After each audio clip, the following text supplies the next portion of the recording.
Olá, meu irmão, minha irmã, que a paz de Jesus e o amor de Maria seja no coração de cada um de vocês. Está começando mais um episódio Catolicast, o seu podcast católico da nossa região oeste, aqui, Cascavel e toda a região. Esse podcast é um oferecimento de Supermercado Carmel, né? As melhores carnes da região estão no Supermercado Carmel, ali na Avenida Papagaios, no São Cristóvão, né? Vai lá, conversa com o pessoal lá, que lá tem sempre uma carne, uma açougue, lá é 10, panificador, o que você precisar, Supermercado Carmel. E Casa do Gás, há 25 anos fazendo história na região aqui de Cascavel. A Casa do Gás tem o WhatsApp 99908-8832.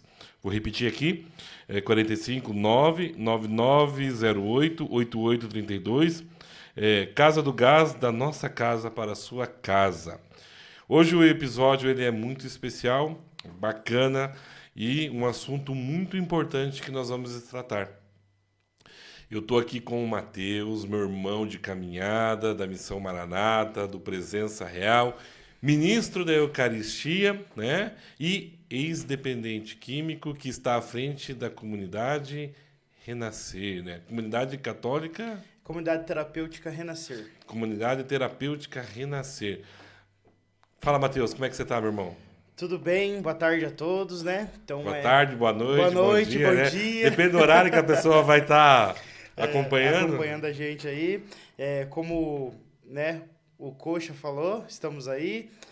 Meu nome é Matheus, sou mais um adicto em recuperação aí, né? Estamos aí num processo de recuperação já há anos. E fomos agraciados, né, por estar aqui hoje falando um pouquinho da nossa caminhada e o que nos trouxe até aqui no dia de hoje.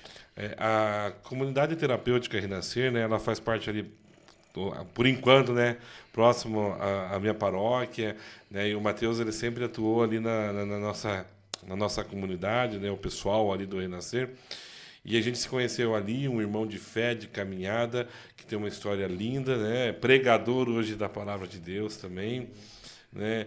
Conta pra mim, quem que é o Matheus? Primeiramente, quem é o Matheus? Cara, o Matheus é um cara difícil de se falar, né, mas não impossível. O Matheus, ele é um cara que durante um tempo viveu, né, como o filho pródigo, virou as costas pro pai, virou as costas para todos, pegou a sua herança e sumiu, né? Uhum. E aí se entregou na lavagem do mundo e depois de um momento o Matheus se tornou esse vaso a ser lapidado, né? Uhum. Nas mãos do meu poder superior, né? Nas mãos de Jesus. É um cara que hoje em dia sabe conversar olhando no olho. É um cara que aprendeu a se portar. É um cara que teve que reescrever novamente uma história, né? É um cara que dia após dia está aí na mão do lapidador, né? Você é de onde, Matheus? Eu sou de Dois Vizinhos, no Paraná, Nossa, no sudoeste. aquela cidade que só tem morro, né? Morro pra cá, morro pra lá. Cidade linda, né? Cidade Gosto linda. muito de Dois Vizinhos, conheço. E você... Opa! Opa! Tô falando sozinho. Então, Matheus, você é de Dois Vizinhos. E lá você conheceu as drogas. Foi lá? Não, ainda não. Eu conheci um pouquinho pra frente ali no município de Cruzeiro do Iguaçu, né? Menor ainda. Menor ainda, mas a maior parte da história foi em Dois Vizinhos. Foi Dois Vizinhos, Dois Vizinhos.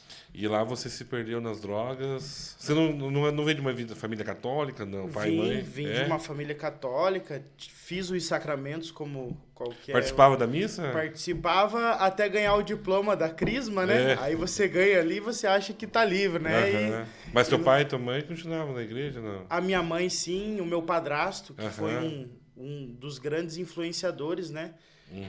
Católico, que sempre insistiu em mim, mesmo eu não querendo, né? Católico, reza o terço diário, missas, sempre que ele pode, ele tá em acompanhamento espiritual, né? Ele que teve o papel mais importante nessa parte. Nessa parte de conversão de sua, conversão. de mudança, de...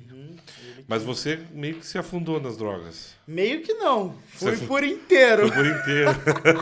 Por inteiro, de meu primeiro contato com a droga, né?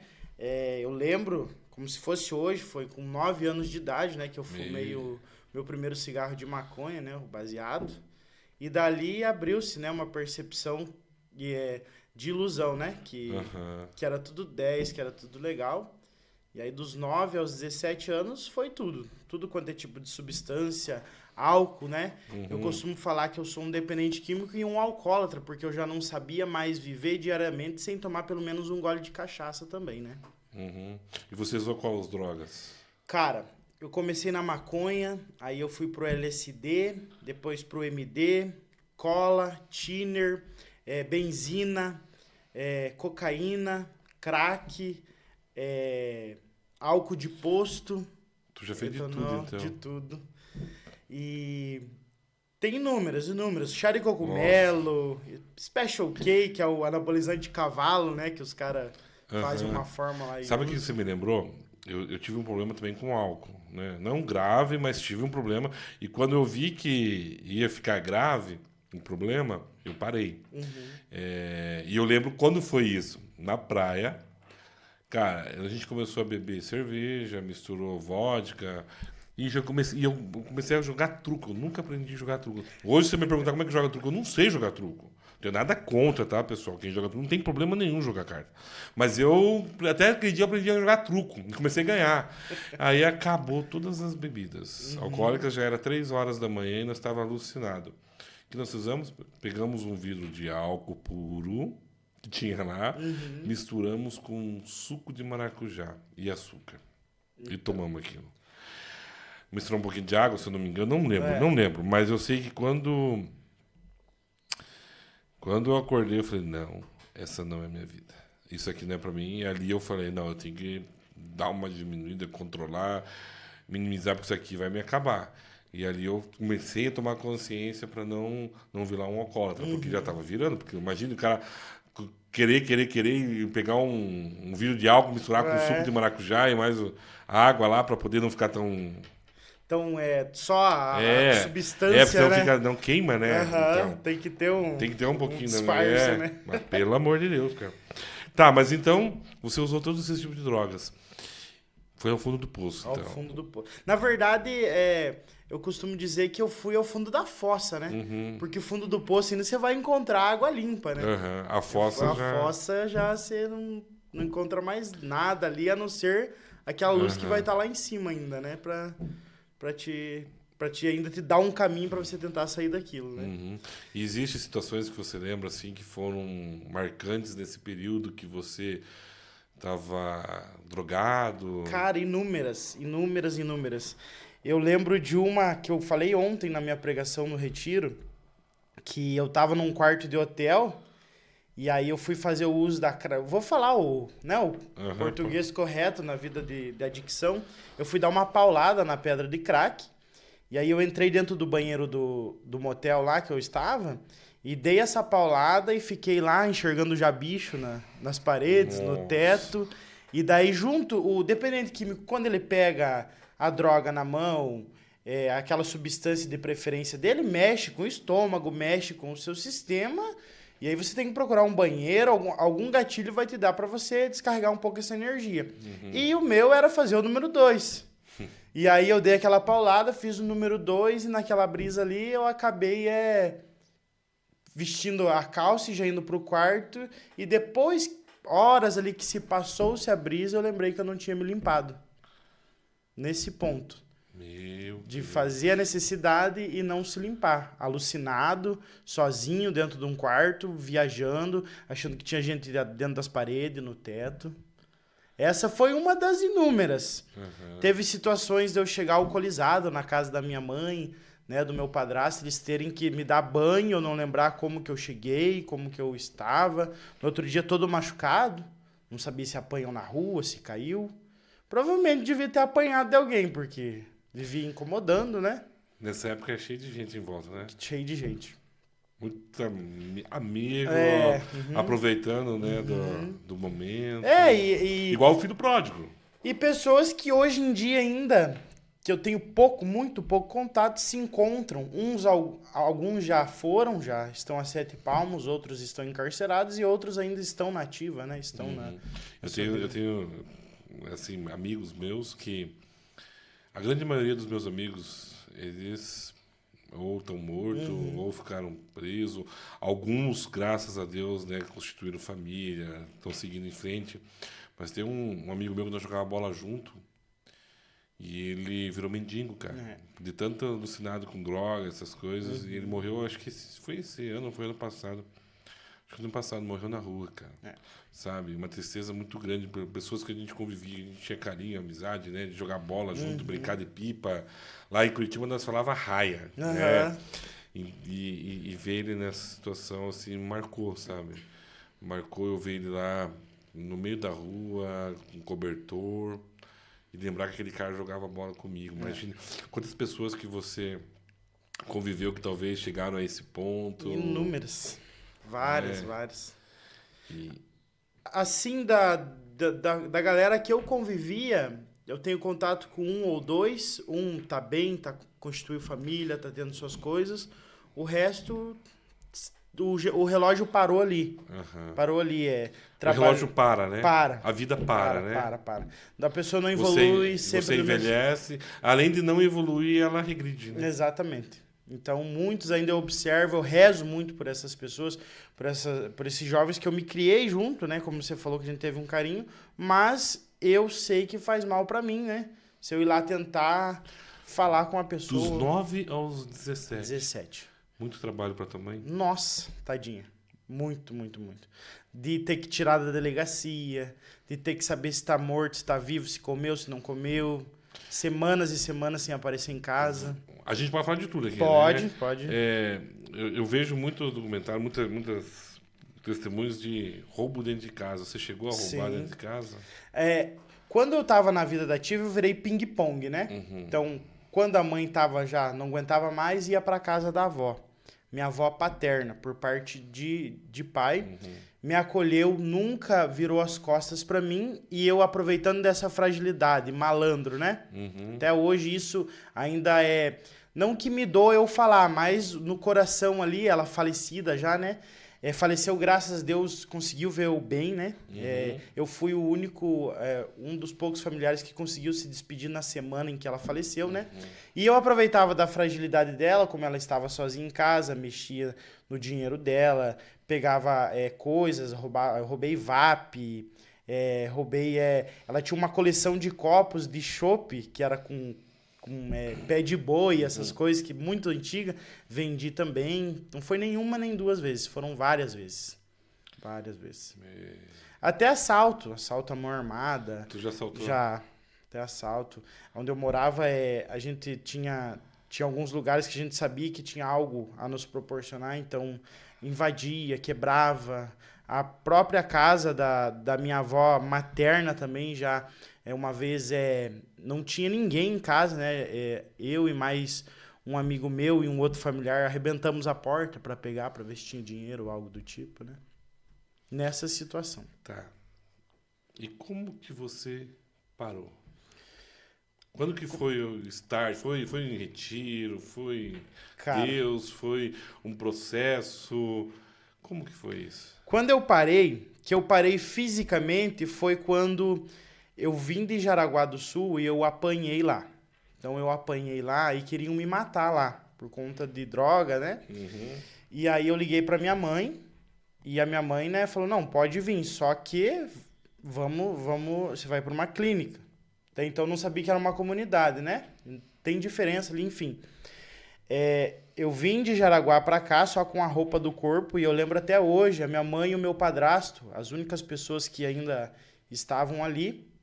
Minha mãe com um potinho bem pequenininho, uma Tupperware, com 2 sanduíches e um copo de Nescau, porque mãe é mãe, né? E aí eu cheguei todo arrebentado, com a cara arrebentada, e não tinha humildade de falar, não, eu apanhei porque eu aprontei. Não, eu falei que eu tinha caído de moto, né? Enfim, cheguei lá na rodoviária de 2 vizinhos, minha mãe e meu padrasto esperaram eu tomar café dentro do carro mesmo e me levaram para a comunidade terapêutica Renascer de 2 vizinhos. E ali foram 3 meses em que eu não queria, eu era menor de idade ainda, né? Não queria, não cumpria horários, não rezava, era indisciplinado. Foi pela misericórdia de Jesus, né? Ali onde eu permaneci esses 3 meses. E teve um retiro de carnaval, esse retiro ainda acontece, do grupo de jovens Guerreiros da Luz, lá de 2 vizinhos da Renovação. E a Samantha, que é a nossa diretora, né, que administra a nossa comunidade, ela falou, olha, você vai para esse retiro. Eu falei, meu Deus, eu não rezo aqui, o que eu vou fazer nesse retiro aí? Enfim, fui porque eu fui meio obrigado, né?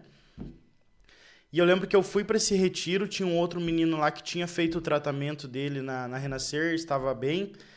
Até hoje ele está bem, ele constituiu uma família, também está morando no Rio Grande do Sul atualmente, o Luan. E aí eu cheguei e fiquei com eles lá. E os abençoados, né? Renovação Carismática Católica é pulo e grito e dança. Sentaram na primeira fileira. E eu era o único com o braço cruzado, querendo, né? Criando aquela barreira ainda para Jesus. Passou-se sexta, passou-se sábado, no domingo à tarde. No domingo à tarde, teve a exposição do Santíssimo. A exposição do Santíssimo. E o pregador começou a conduzir e falar tudo aquilo que eu tinha vivido até aquele momento. Sobre a minha adicção, sobre a dependência, sobre roubo, sobre tudo que eu tinha aprontado. Eu falei, pronto. Vieram aqui no retiro e falaram para ele tudo que eu fiz, só pode. E eu lembro que uma frase que ele me tocou muito, ele falou, olha, você que está enfrentando esse problema da dependência, isso abriu um leque na minha mente. Foi o momento em que as barreiras caíram. As barreiras caíram, já Jesus já estava exposto. Ele vem até aqui à frente, deu uma oportunidade. Deu uma oportunidade. E eu fui para frente, lá estava o pessoal da intercessão, as senhoras da intercessão, a minha gratidão, porque essas tiazinhas que rezam, hein? Essas tiazinhas da intercessão, meu Deus. Quando elas começam a levantar a mão, você já começa a tontear. E veio uma dessas tiazinhas ungida com a metralhadora celeste na mão e começou a rezar por mim. Começou a rezar por mim. E meu irmão, minha irmã, a hora que eu abri o meu coração para que o Espírito Santo tomasse conta de tudo aquilo que eu tinha ali, que não era nada, que era só o meu, não, eu deixo você agir. Porque eu não tinha nada. Eu tinha 2 mudas de roupa, a cara e a coragem. O Espírito Santo veio e a partir daquele momento, de todas as experiências que eu tive com álcool e com droga, nada foi mais do que isso. Nada. E olha que eu usava droga, hein? Vixe Maria.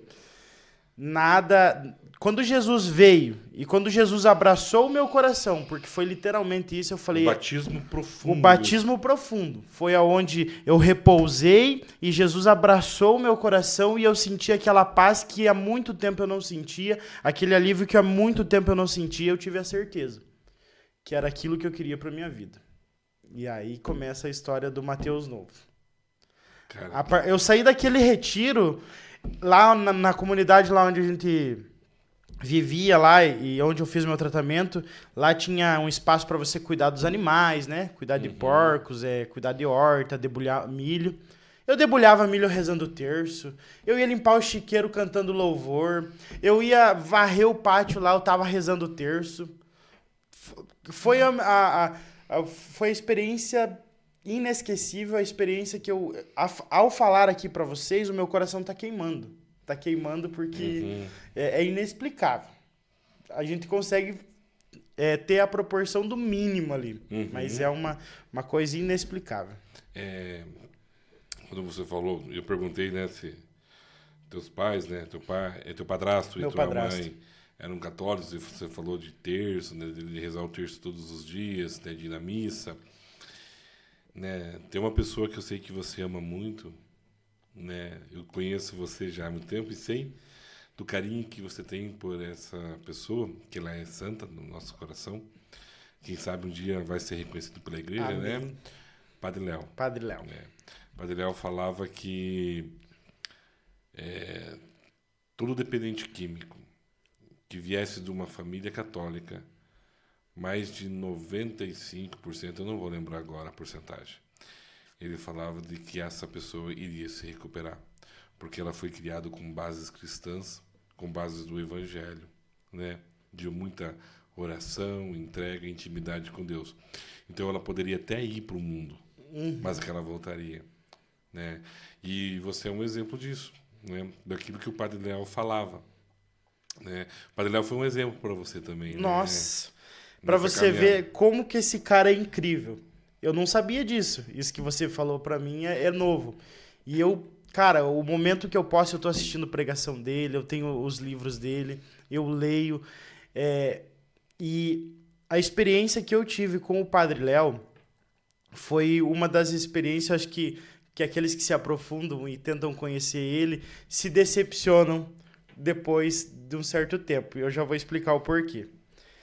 A nossa comunidade ela é de punho católico, né? Uhum. Então, quando não tem as atividades de promoção e autocuidado, que seria eles manterem a organização, são feitas palestras, as psicólogas fazem atividade e nós, como católicos, nós ainda damos prioridade para as coisas católicas, para a parte espiritual da nossa comunidade. E uma vez por semana nós colocamos as pregações do Padre Léo. Uhum. Quem melhor do que ele, né? Para falar sobre isso. E eu lembro que a primeira pregação que eu assisti dele foi a última dele, né? Nossa. Buscar as coisas do alto. E eu já estava ali, estava no começo do meu processo de conversão e de querer ficar limpo e de não querer mais aquela vida de loucura, né? E eu lembro que eu tinha feito o retiro já estava rezando, já estava me aprofundando. E quando você mora numa comunidade terapêutica, aqueles que estão assistindo, que já passaram por isso, vão saber, é muito difícil você conviver entre os pares, com as pessoas em que você convive ali. E por mais que eu já tivesse tido o meu encontro com Jesus, tinha chegado o momento de eu me lapidar, de eu separar, poxa, isso eu quero para mim e isso não. E lá dentro é automático, existem murmurações, existem fofocas, existem calúnias, enfim, entre eles, que é um processo que eles estão vivendo. E eu era um desses que murmurava, que reclamava da alimentação, porque não é o conforto de casa, não falta, mas não é o conforto da casa, reclamava que tinha que dividir quarto, reclamava que tinha que cumprir horários. E quando eu assisti a pregação do Padre Léo sobre os carimbos, eu vi que eu tava com muito carimbo ainda. Nossa. Com muito carimbo negativo. E ele falava de uma forma assim, se eu não me engano é no Osana Brasil, né, que acontece essa pregação. Foi no Osana Brasil. E ele falava de uma forma que todas as palavras dele, até hoje, quando eu assisto nessa pregação, existem coisas que mexem no meu coração. E ele falava sobre os carimbos e eu comecei a lembrar de todas as situações. Poxa, eu não tô sabendo carimbar com amor essa pessoa. Eu não tô sabendo carimbar esse colchão que eu tenho para mim dormir. Eu não estou sabendo carimbar esse prato de comida que eu tenho. E eu comecei a criar um carinho por ele. E aí eu falei, nossa, cara, acho que é na canção nova que ele sempre tá, Sim. né? E aí veio essa decepção que eu te falei no começo. Você não sabia que ele já tinha falecido. Foi a maior decepção que eu tive.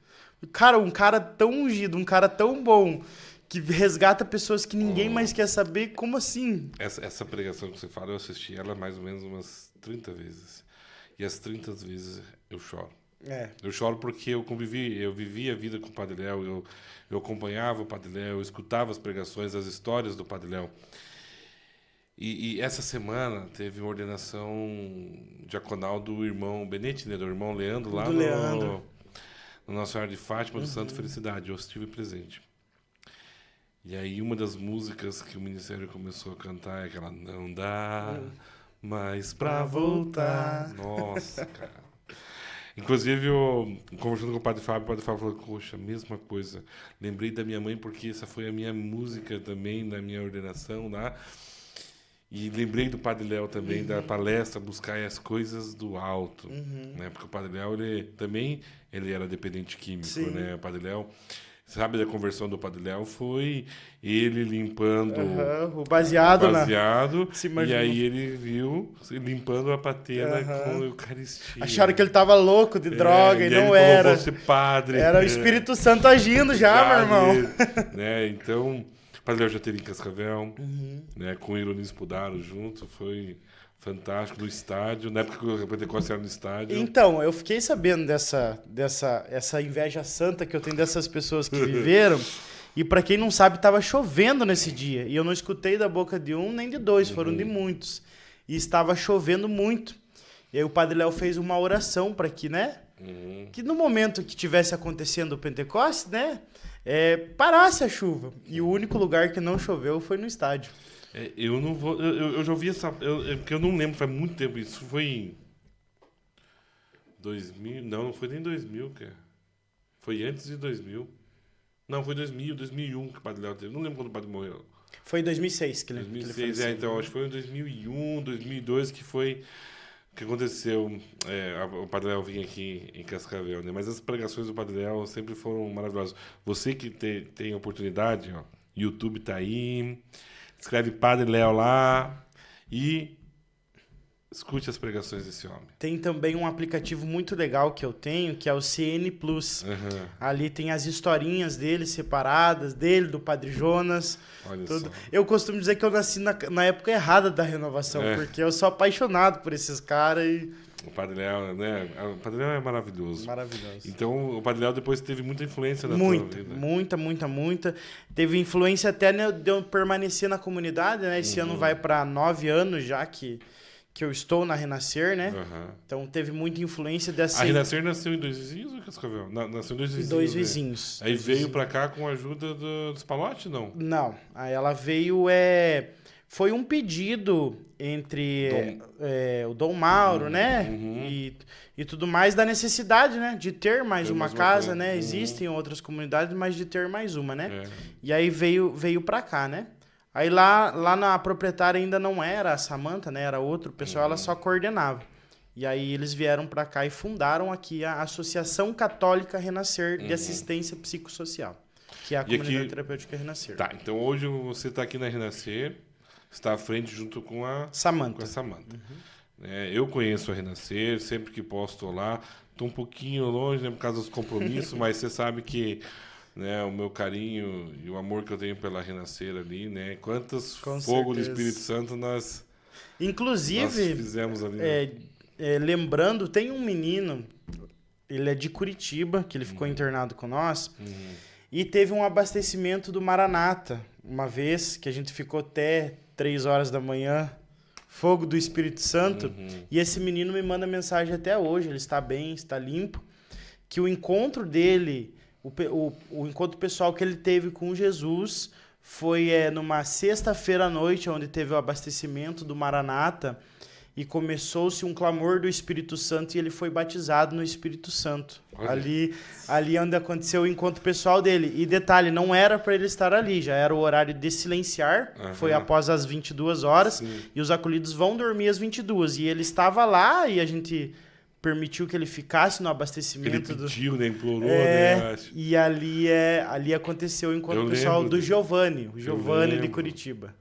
E ele tá bem agora, né? Tá bem, voltou para a família dele, fez um tratamento de 6 meses, para honra e glória do Senhor, e ele teve um encontro pessoal nessa noite. Nossa. Nessa noite. E várias noites nós fizemos. Várias. Inclusive, esses dias nós estávamos lá. Sim. Faz umas 2 semanas? Faz 2 semanas. 2 semanas. Tá, e como que funciona a clínica? Né? É que assim... A comunidade, né? Comunidade e clínica, tem diferença, né? Tem diferença. A clínica, né? Clínica é clínico, né? O tratamento... Eu nunca fiquei numa clínica, até porque foi o primeiro e último, para honra e glória do Senhor, que meu tratamento foi numa comunidade terapêutica. A clínica, são outras abordagens, né? São a base de medicamento...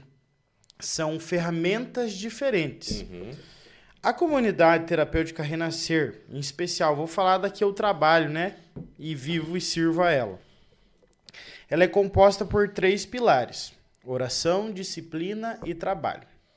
O pilar mais importante, né? Já deu para perceber, é a oração. Então, eles têm horários específicos que eles vão para a capela, né? Então, o despertar deles. O despertar é 6h30 da manhã e às 7 horas da manhã eles têm que estar todos na capela. A primeira atividade, o primeiro pensamento é capela. Lá eles fazem a oração do terço do dia, rezam o terço do dia, né? E aí eles vão para a Lectio Divina, onde eles meditam a primeira leitura, o Salmo e o Evangelho, conforme a Igreja Católica segue. Então, tudo aquilo que a Igreja Católica orienta, nós seguimos aquilo. E eles fazem uma roda de partilha. Então, reza-se o terço, e aí depois eles vão para a leitura orante, e aí cada um partilha. O que tirou do Evangelho, o que tirou da primeira leitura, o que tirou do Salmo. E aí tem a roda lá dos 36 participantes, dos 36 acolhidos que estão conosco. São 36. São 30, agora estão em 38, mas da capela participam 36. O que acontece? A nossa comunidade ela não obriga a pessoa a rezar. Então, por exemplo, se ela é um irmão de punho evangélico que não se sente à vontade em rezar o Santo Terço, né? Não se sente à vontade de participar da missa, ele pode ir para uma sala separada que nós temos e fazer a oração dele, assim como as outras denominações. Nós não fazemos distinção. Porém, sempre que o acolhido vem, a gente deixa bem dito, olha, nós somos de punho católico, então o que nós temos para oferecer de espiritualidade é isso, mas você tem a sua espiritualidade em particular, nós vamos respeitar.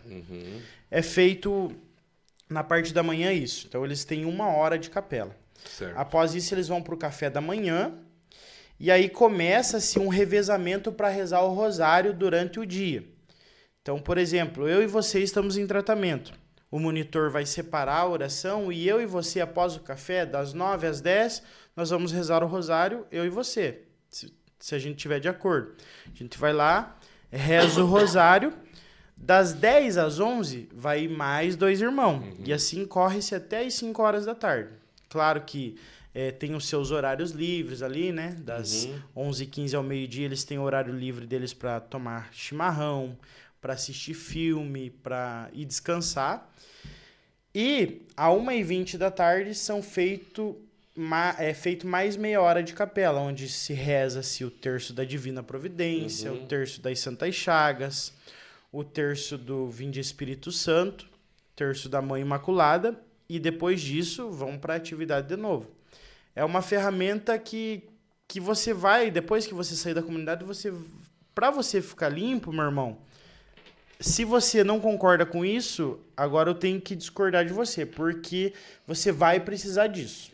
Muita oração. Vai precisar, mais que uma terapia, mais que um psiquiatra, mais que um psicotrópico, mais que um remédio, você vai precisar disso. A oração é o alimento da alma. É o fundamental, é o seu poder superior. Né? É a ligação com Deus, isso, né? A gente tem que colocar em comunhão as 3 coisas: corpo, a mente e o espírito. Então, eu tenho que cuidar do meu corpo, eu tenho que cuidar da minha mente. É muito importante terapia, é muito importante remédio? Sim, é muito importante, não descarto isso. Mas você tem que cuidar do espiritual. Quanto tempo você já está na Renascer? 9 anos. 9 anos. 9 anos. Na frente trabalhando? Que eu tô à frente trabalhando uns 3. 3 anos. 3. Antes eu ajudava como monitor, né? Não entendia nada. Quantas, mas tem mais ou menos ideia de quantas pessoas já se recuperaram dentro dessa clínica? Da comunidade, perdão. 10%. 10%. 10%. Por que são pouco índice de recuperação? Porque o acolhido às vezes não entende o processo. Então ele fica ali e nem todos cumprem esse processo, que é de 9 meses. Então ele fica 1 mês, 2 meses, ele, né, se fortifica fisicamente, fica bem. Já tá bom, tá tudo certo. Toma um chá de já tô bom. Não, já tô bom. Muitos com 1 semana chegam em mim, chegam na Dona Samanta e falam: olha, o Espírito Santo falou comigo. Eu fico até assim, meu Deus, você tá privilegiado, porque... Não é toda hora. Não é toda hora, mas tudo bem, a gente tem que respeitar a opinião dele, né?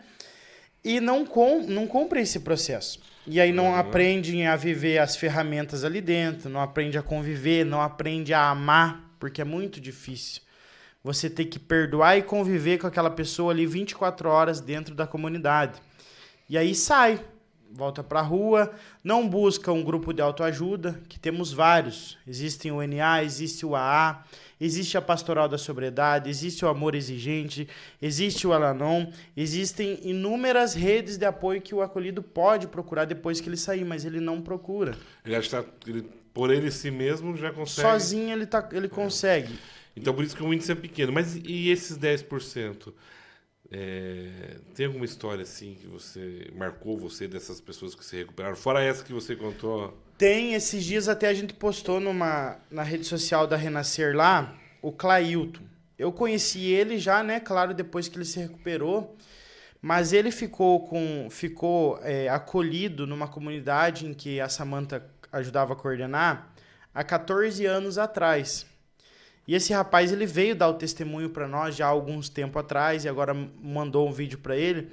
Ele estava em situação de rua, ele não tinha mais ninguém por ele. E aí ele foi acolhido nessa comunidade onde a Samantha estava à frente na época.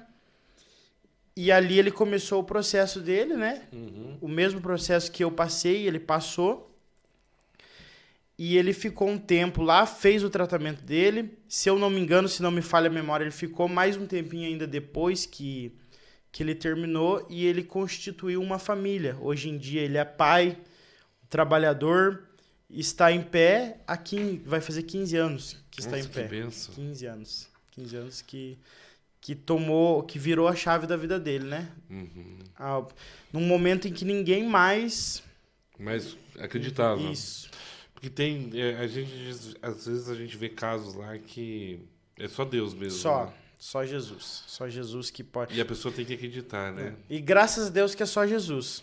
Porque muitas vezes, é triste falar isso, a família é mais doente que o próprio acolhido. Uhum. Porque a família, claro, a gente tem que entender também, ela fica fragilizada, mas ela não procura ajuda. Uhum. Então, quem tem que mudar é só o Mateus tem que mudar. Nós não precisamos mudar, a gente não usa droga, a gente não bebe. Uhum. Só ele que tem que mudar. Aí que mora o perigo. Porque você vai fazer seu tratamento, você vai voltar pro seu vínculo familiar e lá o tio bebe, a mãe fuma. Infelizmente, o rapaz não vai ficar em pé. É só questão de tempo para cair. Então a família também precisa entender. Precisa entender que precisa mudar, precisa dizer não, precisa se moldar também, né? O primeiro passo é a pessoa querer Admitir. Primeiro é admitir. Admitir, eu preciso de ajuda. Uhum. Preciso, não consigo mais. Senhor, admito a minha dependência dos vícios e pecados e que sozinho não posso mais. Porque tem muita gente que vai, eu sempre tento ajudar as pessoas, né? Você sabe que... Hoje eu tô te ligando, Mateus, tem vaga aí? Tô precisando de uma vaga. O que a pessoa faz? Ela, para enrolar a família, para dizer não, né? Para conseguir pegar mais um dinheirinho, né? Aí ela fala assim, não, eu quero me tratar. Mas não quer coisa nenhuma. Não. Né? Tem muito disso, A né? grande maioria. A grande maioria está lá por quê? Ou já não tem para mais onde ir, ou a mulher cansou e vai largar mesmo, aí não, vou lá passar um tempinho, um mês, 20 dias, que deu reconquista de novo, e depois é sempre, eles falam, a maioria deles fala, malandro não para, malandro dá um tempo. Não, o malandro de verdade, ele para e deixa de ser malandro, né? Não existe esse de malandro não para, malandro dá um tempo, né? E acabam, né, se enganando e criando expectativa e machucando mais o coração dessas pessoas. E nós temos casos lá, Coxa, que a família já não vai mais visitar, que é ele por ele. Ou ele fica, ou ele vai pra rua, ou vai pra outra entidade, ou vai pra outra rede de apoio, mas não tem mais ninguém. Você vai ligar pra família, a família não atende, não quer nem saber. Não quer nem saber. Acabou ali, não tem mais ninguém. Eu acho que é uma das piores situações que o ser humano pode se encontrar, uma família pode se encontrar, é um drogado em casa, né? Porque chega um momento que você quer ajudar, mas você cansa. De repente você começa a sumir coisas de dentro da tua casa. Aquilo que você conquistou com muito esforço vai se definhando porque a pessoa ela já não tem mais o controle sobre ela mesma. Exatamente. E aí a pessoa perde a paciência. E aí a pessoa, vamos sair, deixa pra lá. E aí desenvolve outra doença, que é a codependência. A codependência, o que é? A família vê o dependente usar, fica sem dormir, tem que pagar a conta do dependente, ela só não está fazendo uso, mas ela está doente na mesma proporção. Ainda o dependente, ele tá no uso, ele não quer nem saber. Então, se ele tá estressado ou tá sem dormir, ele vai lá e fuma um pra dormir, e pra desestressar, ele vai lá e cheira uma carreira de cocaína. E a família? Pra desestressar, vai fazer Não tem, o quê? né? Não tem um Não tem escape, né? Uma saída, né? Até tem, mas daí muitos não buscam, né? Que é esses grupos de autoajuda, que é uma terapia, que é buscar um direcionamento espiritual, que é muito importante. Você acha... Uma pergunta difícil que eu vou fazer para você, mas eu acho que é necessária. Você acha que da sociedade, das pessoas que não estão envolvidas numa comunidade terapêutica, apenas assim convivem de longe ou vê família sofrendo, você acha que falta um pouco de empatia das pessoas com o drogado? Muito. A falta do carinho, falta do amor, falta do respeito, porque o que acontece? Se essa pessoa entrou nas drogas, não é porque a vida dela estava boa. Não é porque a vida dela estava fácil. É porque já tinha algum gatilho nela, né? Lá, talvez um trauma de infância, ou a vida sofrida. Ah, mas não é motivo. Cada ser humano é diferente um do outro. Eu não posso avaliar a minha forma de agir, os meus sentimentos, como eu sou, a minha personalidade com a sua. Cada um, Deus deu a sua personalidade diferente, né? Tanto que a nossa identidade, né? Nossa digital é diferente uma da outra. Então, Deus nos fez únicos. Então, a gente não pode se comparar com o outro, né? E às vezes as pessoas se comparam. Ah, mas na minha vida lá, eu trabalhei a vida inteira na roça, eu sofri e não precisei disso. A gente não pode se medir como mede os outros. Exatamente.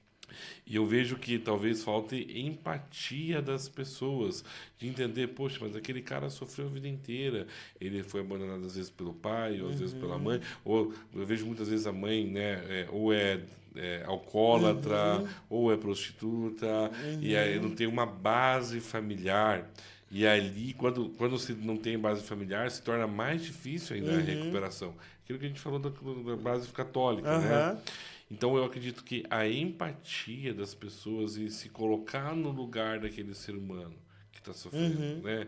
Eu acho que falta isso, né, Matheus? Aqui, infelizmente, na nossa região, falta muito. Muito. Eu acho que em tudo. Em tudo, mas a gente tem uma proporção da onde a gente vive, né? Onde a gente vive, porque o que acontece? Quando é na grama do vizinho, é ele. Eu tô aqui na minha base aqui, não tem ninguém, então que se lasque. A partir do momento que começa a acontecer no meu espaço, que eu começo a entender que, poxa, o filho de fulano estava sofrendo e era porque fulano talvez não parava em casa e não dava atenção, é o mesmo que eu tô fazendo agora e agora tá acontecendo comigo. Eu costumo pregar, eu sempre falo pai, mãe, não tenha vergonha, não tenha medo de falar filho, eu te amo. Filho, eu te amo. Porque um traficante, ele vai dizer com todas as palavras, eu te amo, né? Eu tô aqui com você. E às vezes você não fala e o traficante fala, porque o traficante tá louco para pegar. Né? Não é verdade? O meu envolvimento começou assim. O meu envolvimento com álcool e com droga. Por quê? Porque eu era menor de idade, criança. Então, o que acontece? Eu era defendido, eu podia entrar onde eu queria ir e fazer o que eu queria, porque tinham algo a mais aonde ele enxergava, o traficante. Então, por exemplo, era fácil de eu levar droga e buscar droga, porque eu era uma criança, eu tinha 9, 10, 11, 12 anos de idade. Então, eu era a pessoa protegida dessa pessoa. Então, eu podia comprar o que eu quisesse, que ele ia fornecer, eu podia ter o que eu quisesse, que ele ia me dar, eu podia ir onde maiores de 18 anos só entrava maior de 18 anos, eu entrava porque ele era respeitado.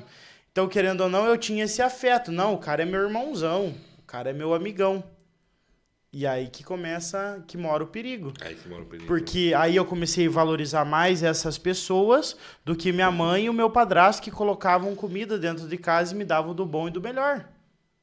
Mas não existia, porque um exemplo, né? Meu padrasto entrou na minha vida, eu tenho um carinho muito especial por ele, porque ele foi a pessoa, a minha mãe me ajudou muito, mas ele que foi a pessoa que tomou o pulso firme e falou, não, nós vamos internar, Não tenho o que fazer, vamos fazer isso. Então, eu sou eternamente grato por ele, porque eu conheci o amor de Jesus através dele.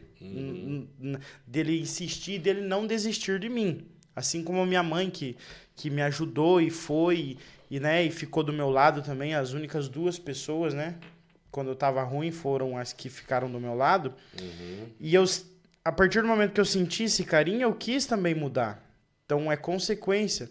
Então, para não precisar passar por tudo isso, pai, mãe, tia, tio, deem já amor antes de cair nessa vida. Antes. Porque depois que cair, todo mundo... Converse. Diálogo. Não é briga. Não é entregar um celular na mão, fica quieto, deixa eu descansar. Exatamente. E se aconteceu dentro da sua casa, a maneira que você vai resolver é no diálogo, é no amor. Tá. Agora você tocou num ponto que eu já estava querendo fazer essa pergunta para você. Para os pais que estão assistindo, né? Às vezes o filho não dá, talvez dê sinais, mas os pais não enxergam. Nessa experiência que você tem, quais os sinais que a pessoa, que o jovem, o adolescente, ou até a mesma criança dá de que ela está começando a usar ou já é usuário de drogas? Primeiro começa com os defeitos de caráter, né? Começou a mentir, manipular, autopiedade. Porque um pai e uma mãe que estão acompanhando ali, que sabe que o filho não falta comida, água, mesa e banho, vai perceber nas outras coisas. Então, não está parando em casa. Por que não está parando em casa? Se aqui tem tudo, tem TV, tem videogame, tem comida na hora, tem roupa lavada, por que não está ficando em casa? Se isolar, não querer conversar com ninguém mesmo. Nem primo, nem tia, nem o tio que ele achava mais legal. Não quiser conversar mais. Tá dormindo demais. Não tá tendo cuidado com o seu próprio corpo. São os sinais mais claros, porque tá vivendo só para a questão da dependência. Então, o dinheiro que talvez você dê para ele cortar o cabelo ou para ele comprar algo que ele não comprou, talvez esteja indo para outro lugar, né? O dinheiro, a comida, a cama quentinha que ele tem, ele não tá querendo nem saber e tá ficando mais acordado do que dormindo, é um sinal. É um sinal e é um sinal visível, né? Identifiquei que o meu filho ou minha filha, enfim, tá lá, houve o diálogo, conversou e vê o coração deles que eles querem mudar, que eles querem se recuperar. O que eles têm que fazer? Primeira coisa é procurar entender aonde que está acontecendo isso. Beleza, identificamos que está fazendo uso. Por quê? Quando que começou? A partir de que momento você passou por algo que a gente não sabia, trabalhar em cima daquilo que já se sabe o que é. Então, teve um trauma de infância que ele não soube superar. Trabalhar em cima desse trauma, porque não vai resolver esquecer e colocar debaixo do tapete. Tem que trabalhar. Então, dar um exemplo bem simples, né? Eu fui criado de uma maneira em que eu não tinha meu pai presente. Eu precisava de uma figura paterna, né? Hoje em dia eu converso com meu pai, graças a Deus. A gente conversa quase todo dia pelo WhatsApp, né? Não é a mesma coisa que... Mas ele tem os afazeres dele, ele trabalha muito longe, enfim. Mas me faltou muito isso. E a partir do momento em que meu padrasto se coloca como figura paterna de não, eu tô aqui, eu me importo, né? Do jeito dele, mas eu me importo, eu estou aqui, resolve-se esse problema que eu tinha da figura paterna. Então, trabalhar em cima daquilo que já foi descoberto, né? Tá. A clínica... Vamos lá. Tem a clínica e tem a comunidade. Beleza. Vamos lá. Comunidade Renascer. Vamos dizer para o pessoal aqui de Cascavel e região. Como que faz para acessar vocês? A nossa comunidade, ela tem as vagas pelo governo federal, né? Que são vagas custeadas pelo governo federal, aonde o acolhido chega até nós, né? E não passa por nenhum clique, né? Daqui do município. Então, por exemplo, se você está assistindo esse podcast, você mora lá em Francisco Beltrão, mora lá em Pato Branco, mora lá em Santa Catarina, e você precisa de ajuda e está tendo essa vaga, você pode entrar em contato conosco, pode entrar em contato com o Coxa, e no mesmo momento a gente acolhe você. Contanto que, né, muitas vezes eles confundem a comunidade como uma casa que é para todos. Infelizmente não é só para dependente químico e alcoólico. Então eu tenho um tio lá meu que não faz uso de nada, mas está acamado. Nós não temos suporte para isso. A gente não Sim. é uma casa que vai prestar apoio para essas pessoas, né? Então, é um atendimento de baixa complexidade. Então, decorrentes só de uso e abuso de álcool e drogas. A gente pode acolher você. O município de Cascavel, o cartão Vida Nova, ele custeia algumas vagas também sociais, né, onde é pelo governo municipal, e o governo municipal encaminha até nós. Fica lá no Interlagos, né, anexado ali junto com o Sim Paraná. A SESD, você pode estar procurando lá também, eles encaminham para nós, né, para nós ou para outras entidades, né, fica a critério deles. Existem outras comunidades aqui em Cascavel maravilhosas em que prestam, né, um serviço belo também. Então, fica a critério deles, né? Não é a gente que decide para onde vai ou deixa de ir pelo governo municipal. E também existem as vagas particulares, que é onde a família tem condição de ajudar com valor mensalmente. Aí vai de conversar, né, com o pessoal da comunidade, né, aqueles que cuidam da parte financeira, né, e de acertar seu valor. Tem contato? Temos o 4699081684, que é o meu WhatsApp, né? Ali eu posso estar dando um direcionamento melhor também. Beleza. Matheus, para aquele jovem que hoje está entrando no mundo das drogas, ou já está iniciando, ou já está... O que você falaria para ele hoje? Cara, como eu queria que tivesse um Matheus que me indicasse o caminho lá em 2009, onde eu tive o meu primeiro envolvimento, né? Eu falaria que aqui na frente, tudo aquilo que me falaram que era legal, que era 10, que é muito bom tá num rolê ali onde você tem carreira de cocaína, baseada à vontade, uísque, cachaça, enfim, várias à vontade.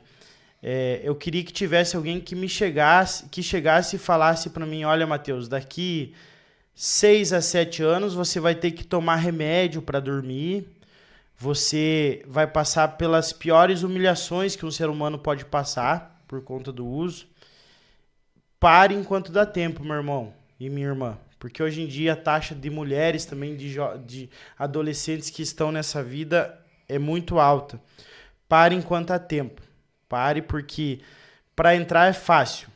Para sair é uma luta diária, uma luta que você vai levar até o fim da sua vida. Porque até hoje não existe remédio, não existe vacina, não existe nada além de Jesus que possa te tirar dessa vida. É isso que eu diria. Porque para entrar é fácil, para sair é um caminho árduo e um caminho que, se você bobear, cair para um lado, você já está na mão da sua dependência. Cair para o outro também. Você tem que andar em linha reta e saber lidar com os seus desejos. Matheus, está na hora do nosso ping-pong católico. Já ouviu falar? Não. Eu só vou falar uma palavra e aí você vai definir rapidinho. Beleza. Não precisa falar muita coisa. Santos de devoção. Padre Pio. Padre Pio. Uma leitura preferida. Biblicamente ou... Você que sabe. Filho Pródigo. Filho Pródigo. Passagem de Filho Pródigo. Filho Pródigo. Música. Alô, meu Deus. Alô, meu Deus. Fazia tanto tempo que eu não mais te procurava. Tá.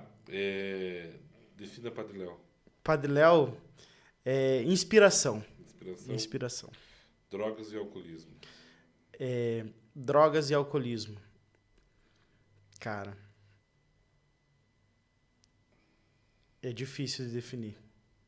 Mas não é o fim. Não é o fim. Uma frase que te marcou. Uma frase que me marcou é... Ajudar quem quer ser ajudado. Ajudar quem quer ser ajudado. Amém. Tem uma pessoa especial na sua vida? Já perguntei sabendo. Tem Maria Isabel, né? Maria Isabel, quer falar alguma coisa para ela? Que eu amo muito ela e que eu gostaria de agradecer, né? Por todos os momentos. Se não me convidar para o casamento, nós vamos ter um problema muito sério. Tem tempo ainda. Mas eu gostaria de agradecer ela porque ela entrou na minha vida no momento que eu já estava bem, né? Mas sabendo de tudo que eu fiz e aprontei e que também a gente costuma dizer que o meu telhado é de vidro. Então hoje, por isso que a palavra de Deus fala, se você está de pé, cuidado para não cair, né? Então o meu teto é de vidro, não vou dizer aqui que daqui 10, 15, 1 mês, 2 meses, eu vou estar sóbrio. Uhum. Porque o dia mais importante da minha vida é hoje, que eu não fiz o uso. Por hoje não, né? Só por hoje. Só por hoje. Então ela sabendo de tudo isso, sabendo que eu sou portador de uma doença progressiva, incurável e fatal, que é a dependência química, mesmo assim ela decidiu e quis permanecer ao meu lado. Então muito obrigado, meu amor, eu te amo. Oh, que lindo, hein? Eu lembro dela tão pequenininha, né? Ela ficou brincando com ela. Tu era ranhentinha lá, ficava lá, incomodando lá a gente, né? Brincadeira, Maria Isabel, também te amo muito, você é uma grande amiga, tá? Uma grande missionária também da Palavra de Deus, cantora, né? Que bom, cara. Cara, eu só tenho a agradecer. Agradecer muito a tua presença, né? Conseguimos marcar finalmente, né, de você estar aqui, e eu acho que é importante podcasts assim também para a gente poder ter um alerta para os nossos filhos. Eu sou pai, para os nossos amigos, os nossos irmãos e para aqueles que já estão, que ainda não é o fim, que existe uma solução, né? A solução é uma comunidade terapêutica católica, porque através da oração tudo pode ser mudado.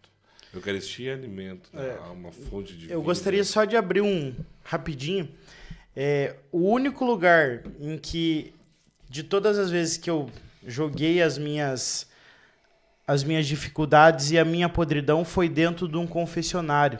Então eu reforço aqui, o sacramento que me ajuda a manter limpo é a confissão. Meu irmão, minha irmã, se tu tá no uso ou fez o uso, busque um sacerdote. Busque um sacerdote porque ele não vai te apontar dedo. Além de ele não te apontar dedo, vai ser uma porta para que você esteja falando diretamente com o próprio Jesus. Então ali é onde tira todas as minhas vontades. Eu falo com propriedade. Tira todas as minhas vontades que eu tenho muitas vezes de voltar a usar droga, de voltar a beber, quando eu estou dentro de um confessionário. Pode ser que você não se identifique, mas para mim funcionou. Confissão, Eucaristia, missa e oração. Jesus na veia, né? Jesus na veia. Padre Léo fala numa pregação dele do caixote de drogas. Se for branca por branca, meu irmão, injete Jesus, injete a branca da Eucaristia. Amém. Mais uma vez eu quero agradecer ao Supermercado Carmel, né, por estar patrocinando este podcast, né, as melhores carnes, né, a melhor panificadora da região ali no São Cristóvão, Supermercado Carmel, e Casa do Gás, há 25 anos levando qualidade e segurança que você e sua família merecem. Atendimento rápido em toda a cidade. Peça já pelo WhatsApp 45 99908 8832. Casa do Gás, da nossa casa para a sua casa. Mais uma vez quero te agradecer, irmão. Deus abençoe. Obrigado pela sua presença. E até a próxima, né? O próximo podcast também vai ser sensacional. Deus abençoe a vida de cada um de vocês. Tchau, tchau. Tchau, tchau.